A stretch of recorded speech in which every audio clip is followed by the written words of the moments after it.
विष्णुपदाय कृष्णपृष्ठाय भूतले श्रीमतिमतिस्तनाय नमस्ते मधुसूदनाय भक्तिपादप्रियाते दुर्लभ कृष्ण भक्ति मतिसूदनाय हरे कृष्णा कृष्णा कृष्णा हरे हरे हरे राम हरे राम हम यहाँ पे महाप्रभु की कृपा से 10 नाम अपराधों के विषय चर्चा कर रहे हैं, जिसमें हम गीता के कुछ श्लोकों को लिए हुए हैं जहाँ पे कृष्ण स्वयं भक्तों के लक्षण बताते हैं।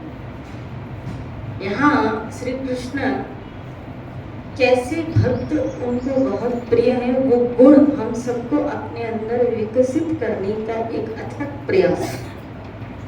क्योंकि हो सकता है जो आप क्वालिटी सुने वो हमारे अंदर ना हो सकता है, सबों के लिए नहीं, लेकिन हो सकता है। हम क्यों ना सब अपना अपना सुन के ये अंदर विश्लेषण करें, और अगर नहीं है और अगर चाहते हैं कि भगवान के प्यारे बने, चाहते हैं कि ईश्वर आपसे प्यार करे, हमसे प्यार करे, तो हमें अपने अंदर इन गुणों का विकास करना पड़ेगा। श्री राधे बोले, क्योंकि कृष्ण ने स्वयं यहाँ कहा है सीखे, तुम ये सब सीखो। तभी तो कहा विधि परिपातेन परिपृष्टेन सेवया उपदिक्षन्ति ते ज्ञानं तत्त्वदर्शिनः। जाओ तुम गुरु से सीखो। क्या सीखो? ये तत्व सीखो, ये तत्व समझो उनसे। नहीं है इसका हम नहीं है, क्योंकि हो सकता है प्रारब्ध कर्म अनुसार हमको स्वभाव मिला, कौन से कर्म किए वो तो हो चुके ना हमसे, वो तो हो चुके। अब उसके अकॉर्डिंग हमको परिवार संबंधी स्वभाव शरीर सब उसके अकॉर्डिंग मिला, तो वो हमारे हाथ में नहीं था, क्योंकि वो तो हमसे हो चुका। लेकिन अभी जो करोगे वो तो आपके हाथ में है ना, ये तो सब हमारे हाथ में है कि हम क्यों ना एक नए मनुष्य का अपने अंदर एक निर्माण करें, ऐसे व्यक्ति का निर्माण करें जिसकी सहायता स्वयं भगवान या जिसको स्वयं वो जीव आकर्षित करता है। ईश्वर आकर्षित होते। कहना पड़ा हरिदास को, भगवान चैतन्य कह रहे, हरिदास जब तुम्हें कोड़े मार रहे जा रहे थे, मुझे अपना गोलोक छोड़ के तुम्हारे पास आना पड़ा, क्योंकि जब मैंने सुदर्शन चक्र को भेजा उस वक्त तुम्हारे अंदर इतनी करुणा थी, जो तुम्हें मार रहे थे, मेरा सुदर्शन चक्र लौट गया और मुझे स्वयं नीचे आना पड़ा और तुम्हारे शरीर से मुझे लिपटना पड़ा। इसलिए वो कोड़े तुम्हें नहीं लग रहे थे, वो मुझे लग रहे थे। ऐसे कौन से गुण हरिदास महाराज ने विकसित कर लिए थे कि भगवान को ऊपर से सुदर्शन नीचे भेजना पड़ा। भेजा तो करे, लेकिन उसके साथ साथ खुद को भी नीचे। आप देखिए इन भक्तों के कारण स्वयं ठाकुर खुद नीचे आए। यानी ऐसे कौन से उन भक्तों ने गुण, अगर कुछ ढूंढोगे ना तो इन सब में एक मुख्य गुण मिलेगा, और वो है सहन शक्ति। सहन शक्ति। इसीलिए यहाँ पे एक गुण बताया, क्या मेरा भक्त कैसा होता है? जो सुख दुख में संभाव रहता है, सहनशील है, सहनशील है। श्री राधे बोले, कभी कभी मुझसे कोई लोग पूछते हैं कि सहन करने की कितनी कैपेसिटी होनी चाहिए, वो बता दीजिए कि कितना सहन करें, कितनी कैपेसिटी होनी चाहिए, कितना सहन करें। क्या उसकी कोई कैपेसिटी है? क्या उसका कोई मापदंड है? क्या उसका कोई पैरामीटर है? तो इतना तक करना और उसके बाद बरस पड़ो। श्री राधे बोले, सहन करने की कोई सीमा नहीं, कोई सीमा नहीं, कोई सीमा नहीं। श्री राधे बोले, जिसके अंदर ये ज्यादा गुण, समझ लीजिएगा, ये गुण उसने भगवान का अपने अंदर विकसित किया है।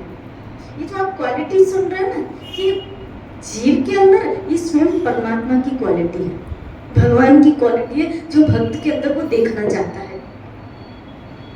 ये जो क्वालिटी आप सुन रहे हैं, अब मुझे बताओ, क्या किसी साधारण इंसान में ये अहंकार से मुक्त? हरेक को, अगर कोई छोटा बड़ा गरीब अमीर, किसी न किसी चीज का अहम तो सबके साथ चिटका हुआ है, कोई ना कोई अहम तो चिटका हुआ है। अहंकार से मुक्त तो वही है जो गुरुमुख है, और गुरुमुख भी जो गुरु आश्रित, जो वास्तव में गुरु के वचनों को जिसने पी लिया, धारण कर लिया, अंदर चले गए, वो अपने अहंकार को मारता हुआ चलेगा। नहीं तो सब कहाँ मार पाते हैं, सब कहाँ त्याग पाते हैं आने के बाद भी। कभी कभी हम सत्संग सुनते हैं और हमसे भी तो सत्संग सुनने के बाद भी हम कहाँ अपनी सहनशीलता को विकसित कर पाते हैं। कभी कभी तो हम मुंह से कह लेते हैं हम सत्संग सुनते हैं, इसका मतलब ये नहीं है कि तुम समझो कि हमने ये सब कुछ सहन कर लेंगे। बस हाँ तुम्हारी क्लेमेंट हो गई, ये इतने तक सुना। श्री राधे बोले। श्री राधे।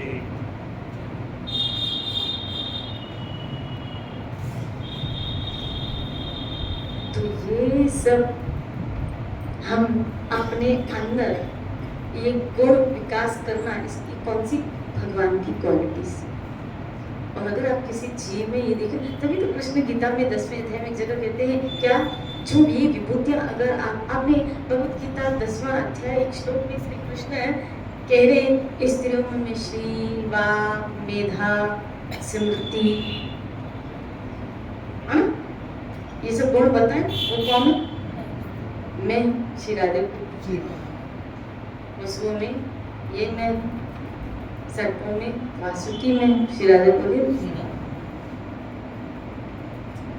ऋषियों में प्रभु में श्री राधे बोले।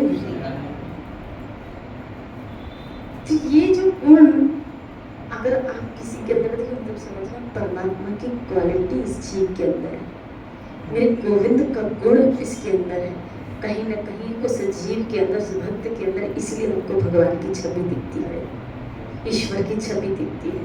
क्यों वो जीव आकर्षित करता है? याद रखना कभी भी कोई जीव अपने गुणों से ही आकर्षित करता है, सद्गुणों से वो आकर्षित करता है। बाकी सूरत, शक्ल, पैसा ये तो सब चेंजेबल है। सूरत से आप किसको कितनी देर आकर्षित कर पाओगे, शक्ल से आप किसको कितनी देर आकर्षित कर पाओगे, ये तो चेंजेबल है। अगर वृद्ध अवस्था आएगी, चेंज हो जाएगी, तो आकर्षण भी आपका खत्म। कभी कभी कई लोग बोलते हैं ना, क्या जवानी में तो लोग मुझ पे पागल थे, ऐसे लोग मेरे पीछे। सुंदरता कितनी देर, आप किसको कितनी देर आकर्षित कर पाओगे? जब तक जवानी है, बुढ़ापा है, झुर्रियां पड़ी,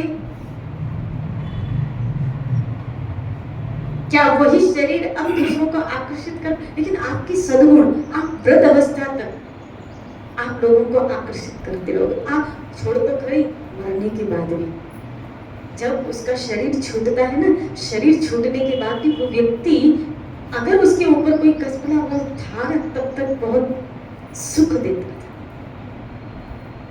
श्री राधे बोले, वो मरने के बाद भी हमको याद आता है, वो नहीं रहता है जहां में, फिर भी हमको याद आता है।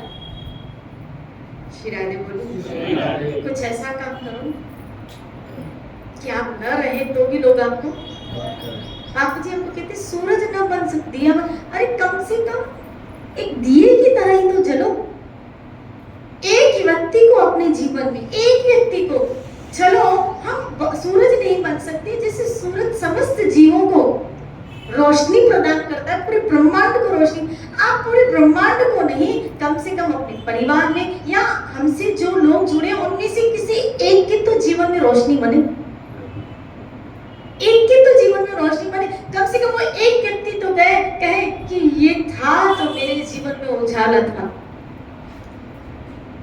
श्री राधे बोले, याद रखना मजा तब आए जीने में जब शरीर छोड़ने के बाद कुछ लोगों के जीवन में आपकी कमी हो, उनको कमी महसूस हो। क्या ऐसा न कहे क्या, अच्छा हुआ गए, कमरा खाली हो और खाली हो। श्री राधे बोले, बोलो ना श्री राधे। कोई ऐसा न कहे, कोई ऐसा कहे क्या कि इस व्यक्ति की कमी मुझे बहुत खल रही है। इसीलिए ये गुण आपको अमर कर देंगे, ये गुण आपको लोगों की दिल के अंदर एक जगह बनाएंगे, व्यक्तियों के दिल के अंदर। शरीर पे कब्जा करना, शरीर पे वो क्या बोलते हैं उसको, अधिकार जताना, और एक है दिल पे किसी के अधिकार जताना, किसी के हृदय पे अधिकार जताना। और कृष्ण हमको यहाँ यही कहना चाहते हैं अमर कैसे होगे ऐसे। इसलिए भले न रहो इस जगह में, और कोई भी रहने वाला तो नहीं है इस जगह, लेकिन कुछ ऐसे गुण विकसित कर लो कि कम से कम, अरे और छोड़ो, मैं तो कहती हूँ लोगों को भी छोड़ो, कम से कम इतनी तसल्ली तो रहे हमारे अंदर, क्या जैसा ठाकुर जी ने कहा था ऐसा हम बनने की कोशिश कर रहे थे। मेरे ठाकुर ने जैसा गीता में कहा कि ऐसे ऐसे लोग मुझे प्रिय, मैंने अपने जीवन में उस वैसा बनने की एक कोशिश की। हो सकता है ये बनते बनते ऐसा करते करते हम कई बार स्लिप हो जाए, गिर जाए, या कभी कभी चुत भी हो जाए, घबराना मत, फिर खड़े हो जाना। अब यहाँ बताया क्या, मेरा भक्त सदैव सहनशील रहता है, जैसे कई लोग ना सहन किया लेकिन कभी पैरामीटर हमारा भर जाता, श्राद्धे बोल हमारा भर जाते और फट जाते हैं। लेकिन फिर अपने आप को, अपनी बुद्धि को घसीटते हुए गीता के इन श्लोकों की तरफ लेके आओ कि क्या कर रहे हो तुम, क्या कर रही हो तुम, तुमने फिर गलती की। क्योंकि कृष्ण है ना एंड तक, कृष्ण यहाँ ये संसार में सब ये कहते हैं कब तक कब तक कब तक, बार बार नहीं गलती करते हो, बार बार नहीं गलती करते हो, कब तक तुमको, कब तक मौका देंगे, कब तक, बार बार नहीं गलती करते हो। लेकिन कृष्ण ऐसे नहीं है। आप देखो गीता के आगे एक श्लोक में कृष्ण कह रहे अपि चेतस दुराचारो, आरंभ के अध्याय में ये एक श्लोक आया, तुम बड़े से बड़े पापियों मेरी तरफ आ जाओ, मैं तुम्हें धर्मात्मा बना दूंगा, चलो यहाँ। फिर बीच में एक श्लोक किया, मैं तुम्हें पापों से मुक्त कर दूंगा। अगर मेरा भक्त कोई भक्ति करते करते उससे पाप कर्म हो जाता है तो भी उसे तुम नव्यतमी का साधु समझ। श्रीराधे बोली फिर आगे कहा क्या, तुम भले कितने भी बड़े पापी हो, मेरी शरण में आ जाओगे, मैं तुम्हें सब पापों से। इसका मतलब है कृष्ण कहीं हमसे निराश नहीं होते कि मुझे पता है इंसान गिरेगा, मुझे पता है गुण विकसित करते करते कभी उसका मन उसको धोखा भी दे देगा, मुझे पता है व्यवहार में जब वो अपने आप को खरा उतारेगा, उतरेगा नीचे, तो कभी कभी व्यवहार उसके सामने वाले लोग उसको गिराने की भी, उसकी स्वभाव का भी परमिशन हो सकता है। इसलिए बार बार कृष्ण कहते कोई बात नहीं, कोई बात नहीं, फिर उठ जाओ, कोई बात नहीं, फिर उठ जाओ, कोई बात नहीं, फिर उठ जाओ। जैसे वो होती है क्या, कुश्ती होती है, क्या होता है उसको, मल्ल युद्ध में कई बार जो जीतने वाला होता है वो हमेशा ही थोड़ी ऐसा होता है कि बार बार कि वो गिरे नहीं। कभी कभी जो जीतता है ना एंड में, कई बार पैंतरों में वो गिर भी जाता है, कई बार पैंतरों में वो गिर भी जाता है। लेकिन गिरने का मतलब ये नहीं क्या वो युद्ध करना छोड़ देता है, वो उठ के फिर युद्ध करता है और उसका वही प्रयास उसको एक न एक दिन, एक न एक वक्त जिताता है। ऐसे कई बार माया की युद्ध में वो पैंतरे हमको गिराएंगे। चिंता मत करना, घबराना मत, घबराना मत, हम जीव हैं, गिरेंगे। कभी शरीर से गिराएगा ये, कभी मन से गिराएगा, कभी व्यवहार से गिराएगा, कई भाग गिरोगे, घबराना मत। पहले कई बार हम गिरेंगे, सब गिरते हैं, क्योंकि हर एक चलने वाला, देखो हर एक गाड़ी चलने वाला एक ना एक बार तो गिरता ही। श्रीराधे बोलो, और नहीं गिरे वही एक्सपर्ट बोला ना, मैं बिना गिरे गाड़ी, वो बाद में गिरता है।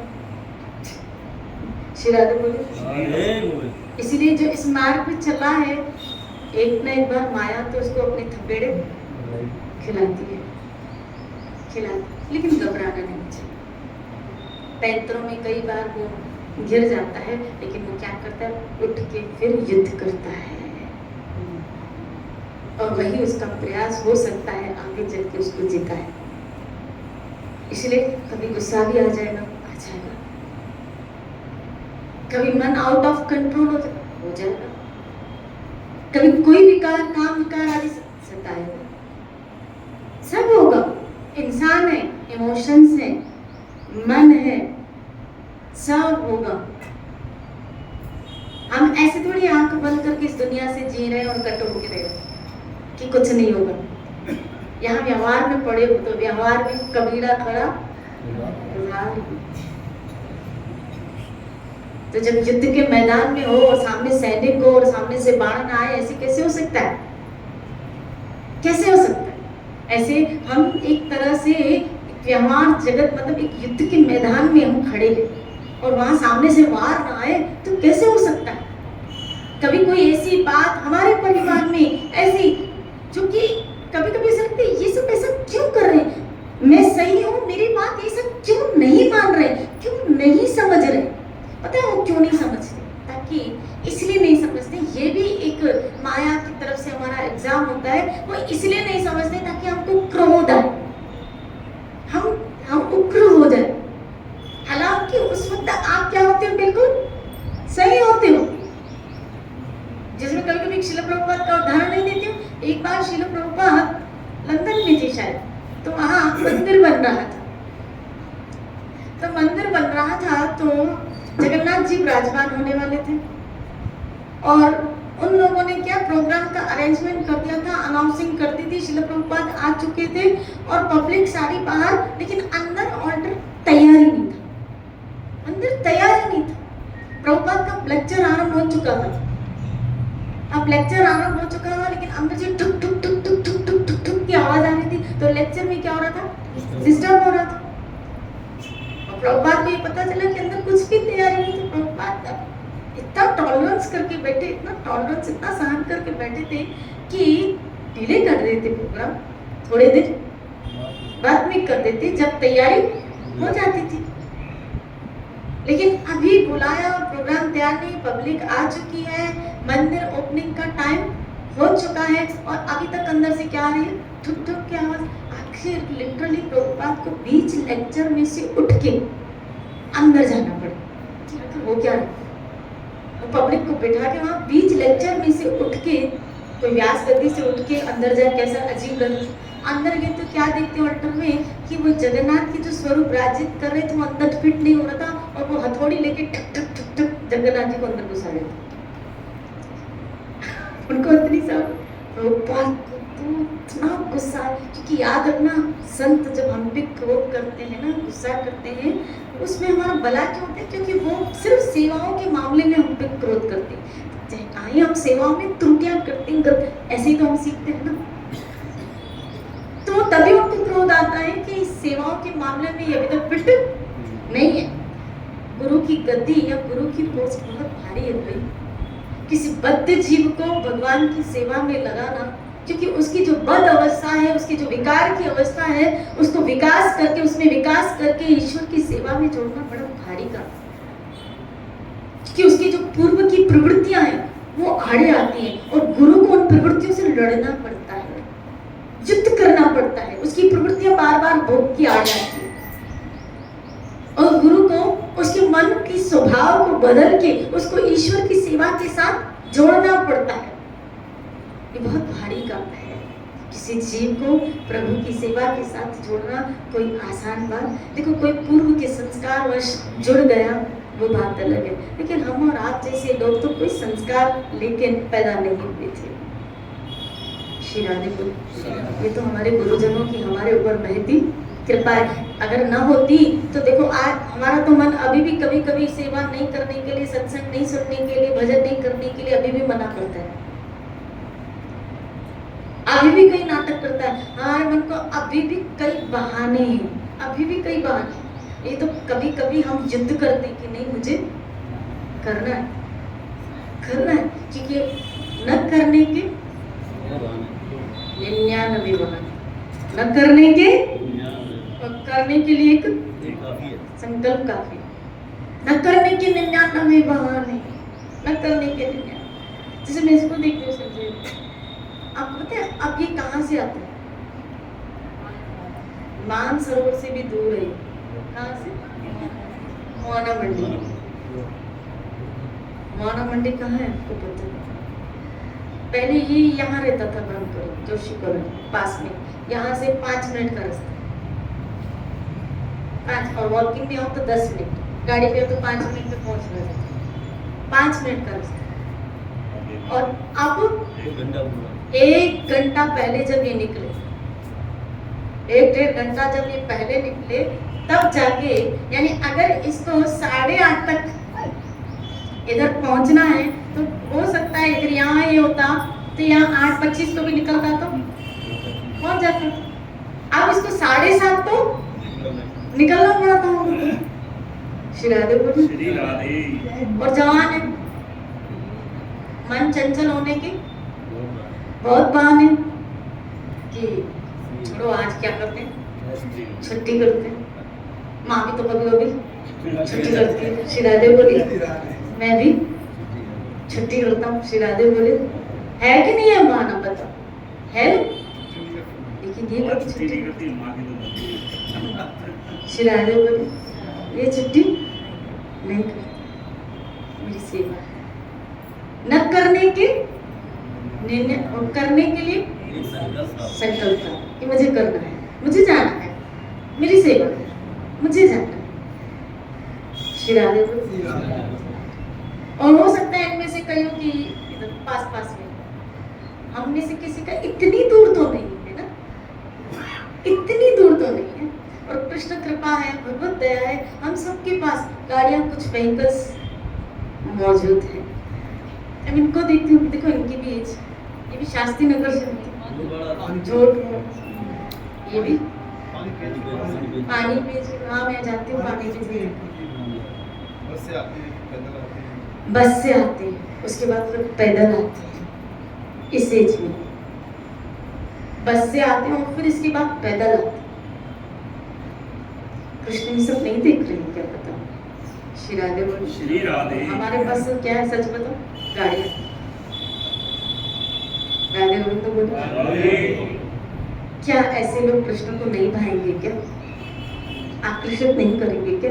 ये गुण कृष्ण को क्या करते हैं, अपनी ओर आकर्षित करते कि मैं। और याद रखना, कृष्ण ये देखते मेरे लिए कर रहे हैं, मेरे लिए। सुदामा की क्या देखी, चावल नहीं देखे, खाली ये चावल मेरे लिए लाया है। क्वालिटी क्या थी चावल, ये इंपॉर्टेंस नहीं था, इंपॉर्टेंस ये देखा कृष्ण ने लाया तो मेरे लिए था, लाया तो मेरे लिए है ना। बेर की, लेकिन इसने चखा तो मेरे लिए है ना। ये चीज इसने जो मेरे लिए की है, अब इसका मैं बदला जो रिटर्न दूंगा, जीव इसकी कल्पना भी नहीं कर सकता, कल्पना भी नहीं कर सकता कि इसने मेरे लिए किया है ना ये सब। अब उसको वो उतना आनंद देता है, उतना देता है, वो जीव समेट नहीं पाता। मैं ठाकुर का स्वभाव क्या बताऊं आपको, जब वो उसका रिवॉर्ड देने में आता है ना, तो वो इतना देता है कि जीव ले लेके थक जाता है कि बस प्रभु बस। सुदामा कह रहे बस इतना नहीं चाहिए मुझे। बोला मैं देता हूँ तो फिर मेरी हैसियत से। बटोरते जीव थक जाता है, थामते जीव थक जाता है कि इतना ठाकुर का ऐसा स्वभाव, इतना करुणामय स्वभाव। हाँ, प्रिया प्रीतम का ऐसा करुणामय स्वभाव। अगर वो मुझे रामायण की फिर एक चौपाई याद आ रही। रामायण में आया कि उमा जो महादेव कह रहे, जो राम का स्वभाव समझ गए, जो ठाकुर का स्वभाव समझ गए, वो कभी पीछे नहीं हटे, जो उसके स्वभाव को समझ गए। कल एक भक्त का मेरे पास फोन आया, ब्रज में रहते हैं, तो बच्ची कह रही थी मुझे कि माँ मैं ना वृंदावन में पढ़ी हूँ। सुंदर भाव देखो कैसे, वृंदावन में पढ़ी, भले मुझसे कुछ न हो, लेकिन इनके स्वभाव को मैं जानती हूँ ना, प्रिया प्रीतम के स्वभाव को जानती हूँ, इनके स्वभाव को समझ, रोज खाली आपसे बात भी कर रही, लेकिन भीतर से एक ही आवाज निकल रही है, क्या हे प्रियाजू मुझे अपनाओगे ना? एक ना एक दिन तो अपनाओगे, एक ना एक दिन तो। उनका स्वभाव समझ के, उनका स्वभाव समझ के मैं यहाँ पे पढ़ी, उनका स्वभाव देख के यहाँ पढ़ी कि एक ना एक दिन तो उनकी नजर हम पे पड़नी चाहिए। बस उनका स्वभाव समझ के उनकी शरण में आ जाओ। आपका स्वभाव, हमारा स्वभाव कैसा भी क्यों ना हो, कैसा भी क्यों ना हो, कैसा भी क्यों ना हो, कितना असुरी क्यों ना हो, लेकिन उसका स्वभाव अगर जानोगे ना और पड़े रहोगे वहां, तो आपके असुरी स्वभाव में भी वो धर्मात्मा का क्रिएशन कर देगा। आप उसका स्वभाव समझ के पड़े रहो उसके पास, आपके स्वभाव, क्योंकि मैं कई फिर कह रही हूँ, वो रिवर्ट देने में आता है ना, जीव कल्पना भी नहीं कर सकता, सोच भी नहीं सकता, विचार भी नहीं कर सकता। आप लगे रहो, आते रहो, आप देते रहो। आप जो ये समय दे रहे हो ना, इन्वेस्ट कर रहे हो, एक दिन जब उसको रिवर्ट करने का आएगा ना, तब आप सोच भी नहीं सकोगे कि इतना ऐसा करुणामय सुना, इतना सोचता है वो। श्री राधे बोलो। इसलिए आप ये समय क्या करो, सच बताऊं, इन्वेस्ट, बाकी हो रहा है वेस्ट, बाकी हो रहा है वेस्ट, और ये जो समय जा रहा है वो हो रहा है इन्वेस्ट। किसमें इन्वेस्ट? इन मतलब मी, उसमें हर एक कथा में मेरे ठाकुर ने क्या हो रहा है, इन्वेस्ट, उसमें ही जा रहा है, ये इन्वेस्ट हो रहा है। और जब इन्वेस्टमेंट जहाँ करते हैं तो वहाँ क्या कुछ रकम बढ़ के ही मिलती है, सही होता है ना, जहाँ इन्वेस्टमेंट करते हैं कुछ रकम बढ़ के ही मिलती है। बस ये जो समय का आप यहाँ इन्वेस्टमेंट कर रहे हो ना, कुछ बढ़ के ही मिलने वाला है, कुछ बढ़ के ही, कमी, हाँ कमी नहीं कोई, यहाँ कमी नहीं है, बढ़ते ही, कभी नहीं, ये हमेशा प्लस में ही है, ये हमेशा प्लस में है। शिराली, और हम लोग तो बिजनेस माइंड लोग हैं, सब बिजनेस माइंड लोग हैं, और बिजनेस माइंड लोग हमेशा प्रॉफिट को ही महत्व देता है, नहीं भाई सच बताओ, हाँ नहीं बोल रहा हूँ, प्रॉफिट देखते हैं, इसमें क्या है, सब क्या देखते हैं हम लोग, प्रॉफिट देखेंगे। कोई भी जॉब भी जहाँ करेगा, जब तक बचेगा नहीं तो उसमें करने से, तो हम प्रॉफिट को, अरे यहाँ जो आप समय दे रहे हो, जो इन्वेस्ट कर रहे हो, इसका प्रॉफिट जब पता चलेगा ना, तो पता है क्या करोगे, जब प्रॉफिट, अगर बिजनेस माइंड हो तो फिर जब यहाँ विचार रखोगे ना, तो फिर यहाँ ज़्यादा समय देने की कोशिश करोगे कि ज़्यादा इन्वेस्टमेंट करें। मुझे बताओ, संसार में भी जहाँ ज़्यादा से उनको प्रॉफिट मिलने वाला होता है, तो हम बोलते हैं ना, इससे अच्छा यहाँ से निकाल के वहाँ रखते, यहाँ पर तो यहाँ से निकाल के यहाँ इधर, भाई वहाँ प्लॉट लिया, यहाँ से लेके इससे अच्छा यहाँ ले लेते हैं, यहाँ कम से कम जमीन का रेट बढ़ तो रहा। शिरादे बोली वहाँ तो अभी वही का वही, शिरादे बोली बस यहाँ जैसे वहाँ से लेके यहाँ डालोगे, ऐसे संसार से लेके समय जितना कृष्ण में जा रहा है, भक्ति यही करता है, फिर उसको कन्वर्ट करता है कि ज़्यादा समय आप किसके साथ बीते, कृष्ण। इसीलिए ये आपका क्या हो रहा है, इन्वेस्टमेंट। शिरादे बोली इन्वेस्टमेंट, और मुझे लगता है ये अच्छी इन्वेस्टमेंट है, ये समय की बहुत, क्योंकि इसमें कोई खर्चा नहीं, उल्टा है क्या मीरा ने कहा, चोर न लूटे, चोर न लूटे, खर्च न कूटे, चोर न लूटे, चोर न लूटे, खर्च न कूटे,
वस्तु अमोलक दी तेरे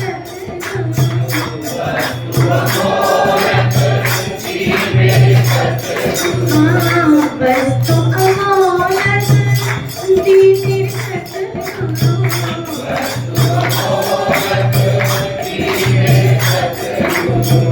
कृपा कर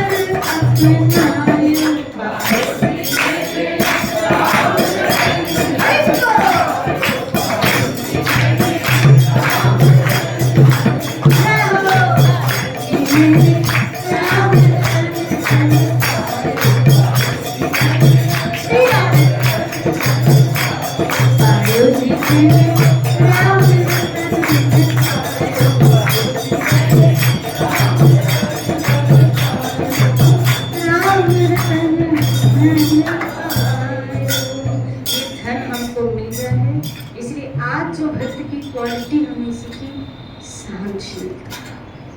ये तो हम चैतन्य महाप्रभु की शिक्षा अष्टकम में भी हम सीख के आए कि सब हमको एक चीज पे फोकस जोर दे रहे हैं, क्या? सहन करना। 5 श्लोक कौन सा? त्रणादपि अमानि नमः कीर्तन्य सदा। अगर तुम्हें सदा हरि का भजन करना है तो अपने अंदर सहन शक्ति लानी पड़ेगी। तो ये क्वालिटी भक्त को लानी चाहिए, इससे हम भगवान को अपनी ओर आकर्षित कर सकते हैं और भगवान की और कृपा को प्राप्त कर सकते हैं। इसी चर्चा को लेते हुए चलेंगे। खूब भजन करो अपने जीवन में।